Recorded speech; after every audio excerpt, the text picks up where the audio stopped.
हरिवरासनं स्वामी विश्वमोहनं हरिदधीश्वरम् आराध्य पादुकम् हरिविमर्दनं स्वामी नित्यनर्तनं हरिहरात्मजं स्वामी देवमाश्रये।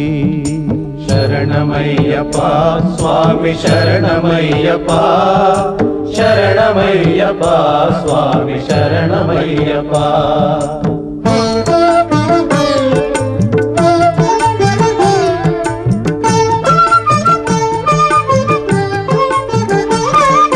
शरणकीर्तनं स्वामी शक्तमानसं भरणलोलुपं स्वामी नर्तनालसम् अरुणभासुरं स्वामी भूतनायकं हरिहरात्मजं स्वामी देवमाश्रये।